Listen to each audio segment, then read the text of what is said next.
Hola a todos, estamos en Hacking Education, hoy desde la Universidad Purdue en Indiana, uno de los espacios que más nos han inspirado para pensar este tema de hackear la educación, de un sistema educativo que requiere nuevas ideas, historias inspiradoras, conexión, una forma diferente de pensar el aprendizaje.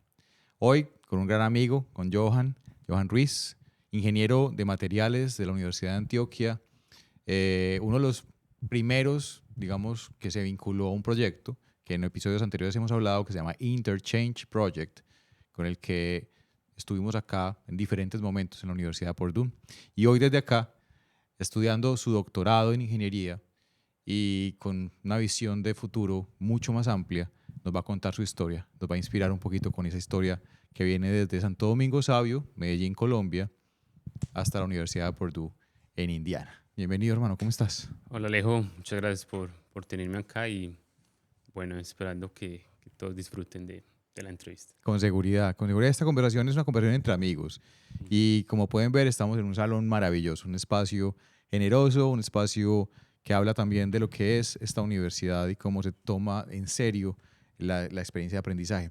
Contanos un poquito de ti. Normalmente hablamos brevemente de quién es la persona con la que estamos hablando, luego hablamos de ese presente, quién es hoy, qué estás haciendo. Cuéntanos un poquito.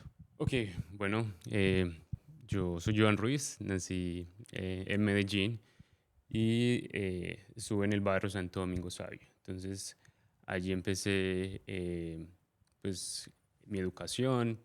Cuando estaba más o menos en el grado 11, finalizando mi grado 11, no estaba muy seguro de qué camino seguir. Yo creo que los jóvenes necesitan una estimulación para pasar del lado de finalizar la secundaria a dar el salto a la educación superior.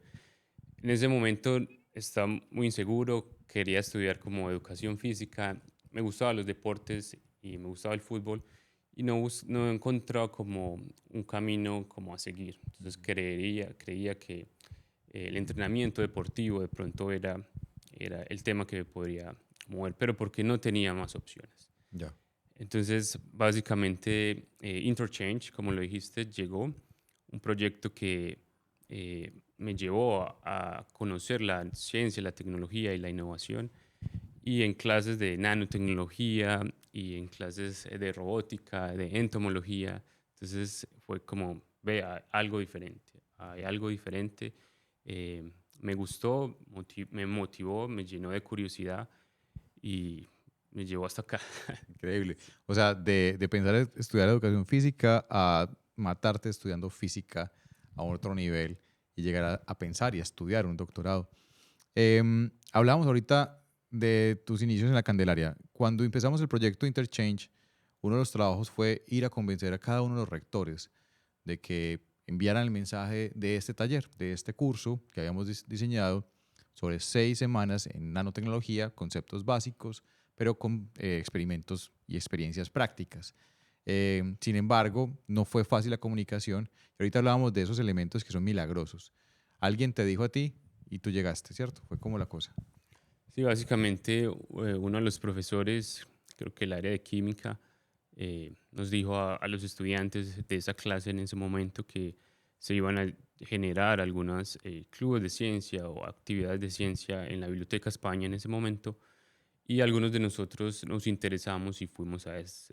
Recuerdo una de las charlas con Jairo Díaz de nanocelulosa, donde me impactó la forma en cómo determinaban la edad de los árboles con la cantidad de aros que se generaban entonces en su tronco. Ujú.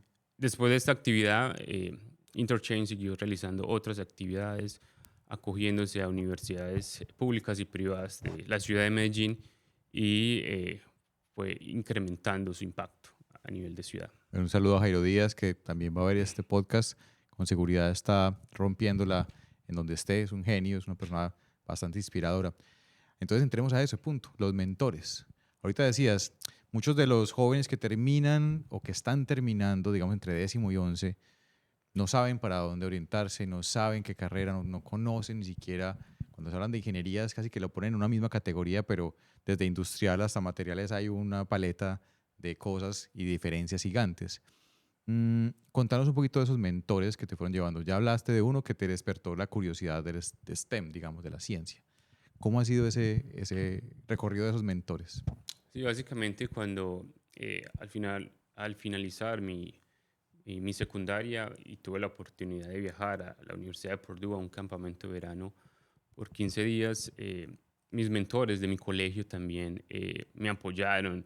Pues ellos como que pues, no tenía mucho dinero, pero ellos como que es muy importante lo que vas a hacer, toda la motivación, todas las ganas.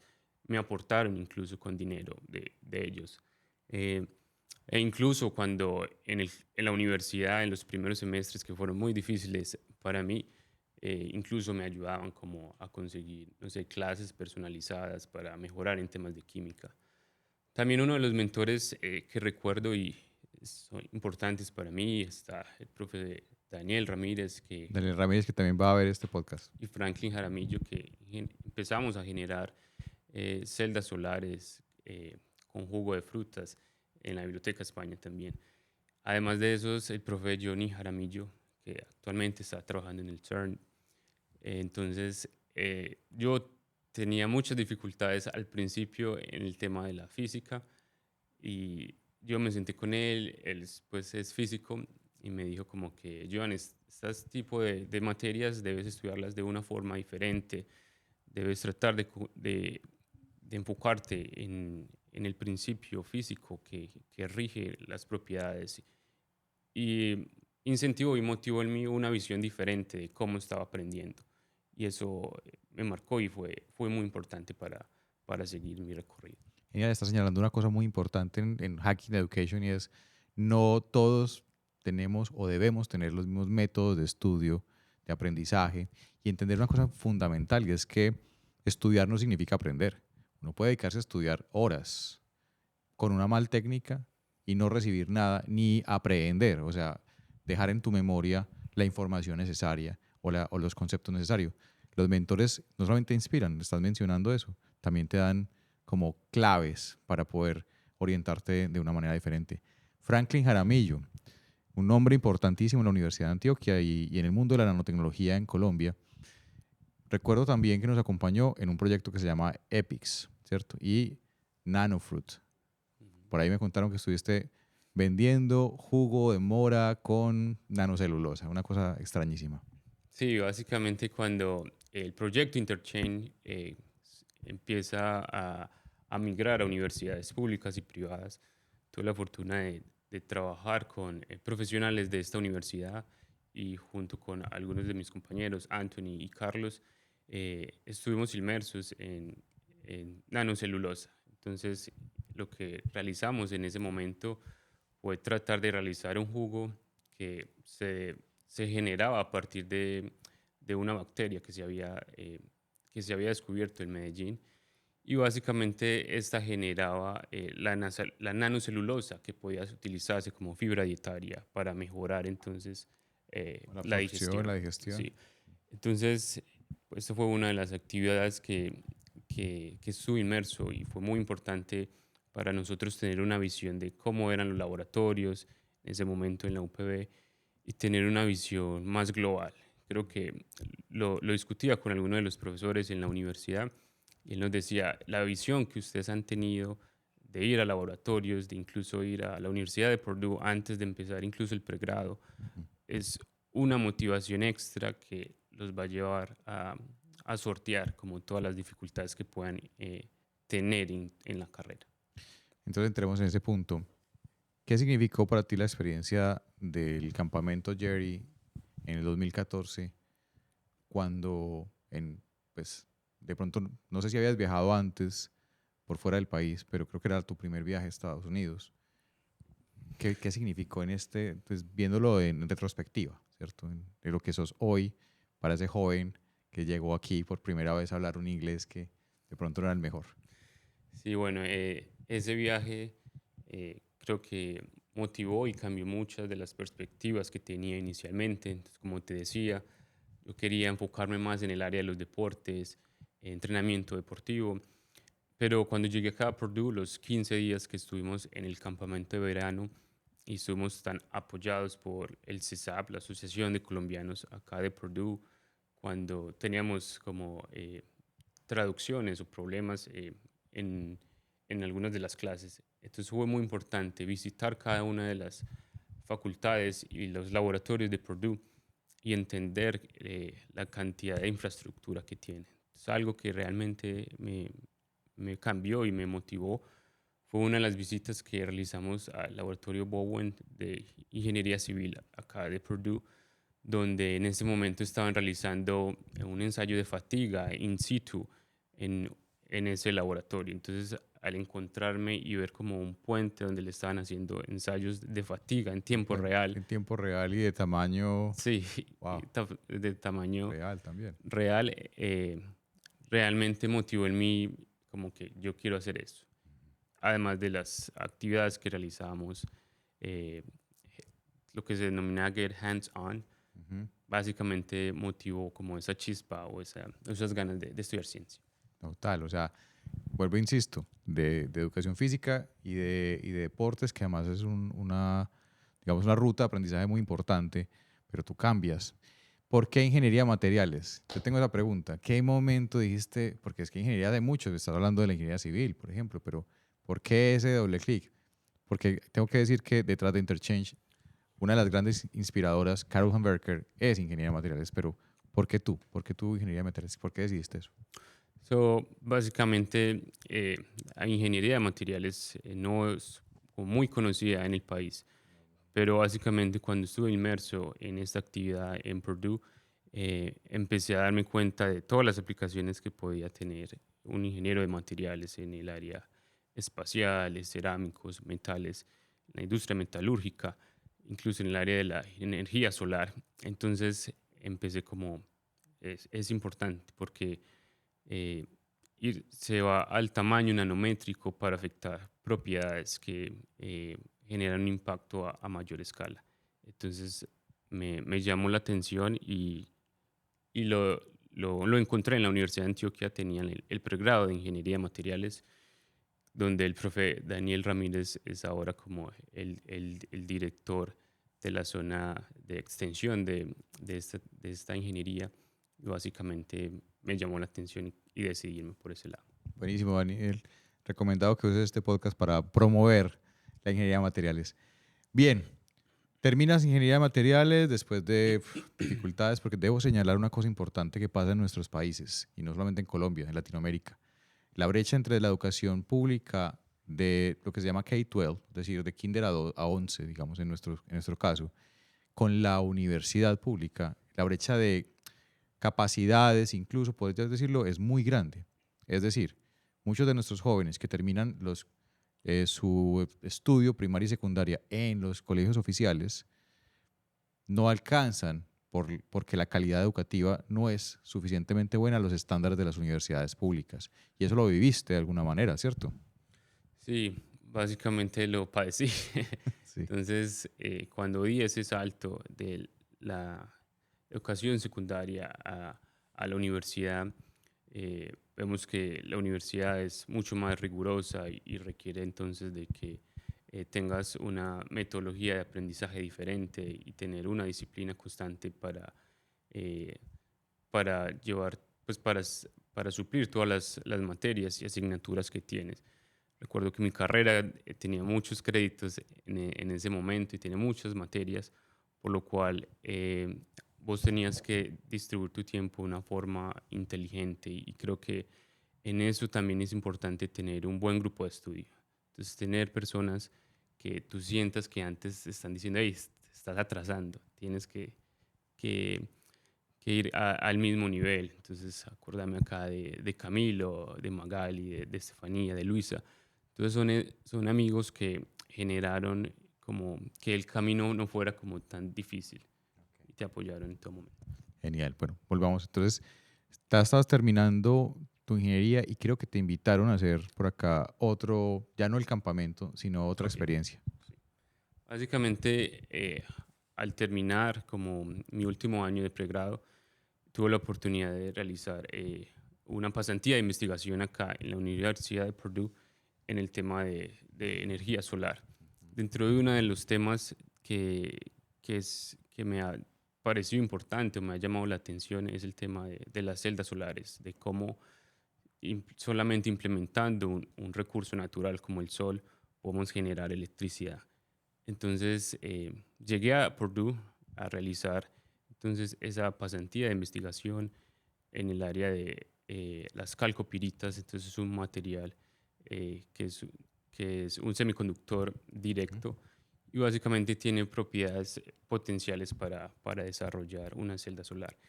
Entonces, estuve trabajando por 9 meses acá, donde estuve inmerso en el laboratorio, en cómo es generar o hacer investigación y básicamente me dieron herramientas como para seguir el mismo camino de un posgrado. Ahí viste los primeros, me imagino, choques no solamente culturales, sino ambientales, por decirlo de alguna manera, y climáticos. Porque nosotros en Latinoamérica pues, somos muy privilegiados, sol todo el año, creo que no tenemos ni siquiera pues unas, digamos, periodos o temporadas de poco de lluvias, pero cero de invierno. Pero aquí te tocó vivir en esa época uno de los primeros inviernos duritos. Y lo menciono porque en educación se habla mucho de esos febreros que son muy duros, sobre todo para los países que están en el norte, y en febrero, entre febrero y marzo, se ven los mayores intentos de suicidio por niveles de depresión muy altos, porque la falta de luz y esos entornos tan congelados, tan fríos, hacen que el impacto emocional sea muy grande. Yo en alguna conversación que tuvimos, creo que en una videollamada, que estabas con la nariz roja y estabas bien aburrido, sentí que estabas afectado por eso. Contanos un poquito de ese asunto, porque eso hay que hablarlo. O sea, no es solamente técnicas de aprendizaje, no solamente son mentores, sino también ese tipo de resiliencia.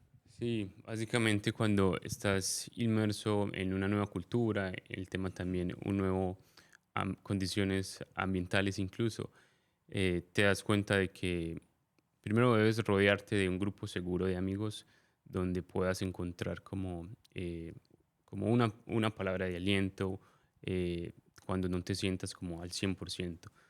A su vez, entender que el cambio de estaciones, como no estamos acostumbrados, fue mi primer momento, me afectó bastante, donde podíamos quedarnos como sin luz solar, básicamente como una semana entera. Entonces era muy oscuro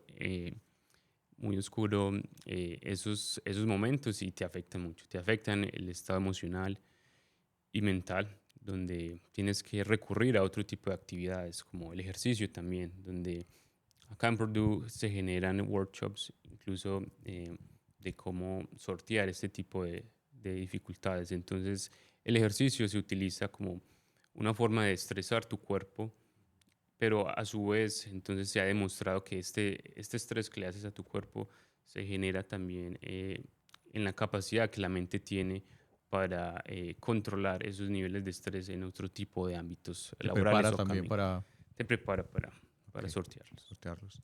Perfecto. Terminaste ahí y volviendo pues como al tema de celdas solares, entiendo que hiciste parte de un grupo de investigación.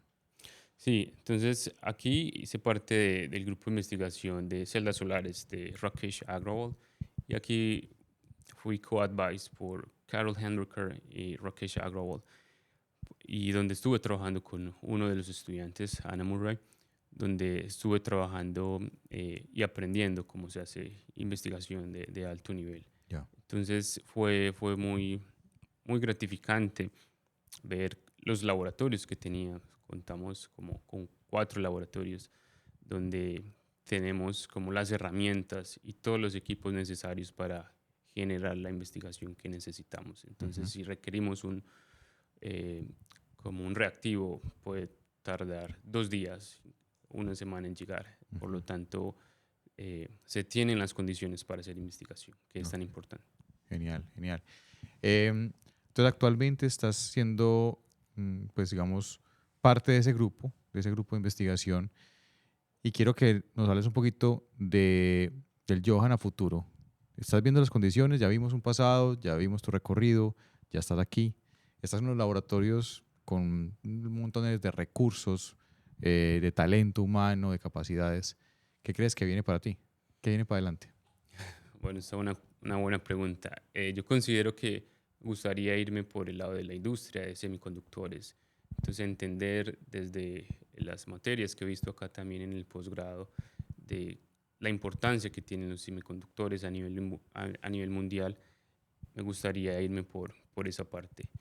Y, y es básicamente como enfocarme en eso y aprovechar de todo el conocimiento que se tiene, no solamente en el laboratorio, sino con los compañeros del laboratorio a su vez. Ok, entonces, ¿te imaginas en la industria, digamos, promoviendo esa industria creciente de energías alternativas? Ujú. ¿Piensas volver a Colombia? Hay que preguntar. No le digan a mis papás. Pero básicamente no lo veo como algo a corto plazo.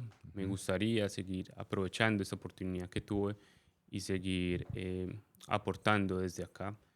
Tener entonces la oportunidad de seguir creciendo en el ámbito académico y humano Perfecto. en las condiciones que, que brinda la universidad, que brinda Estados Unidos en este caso. Genial.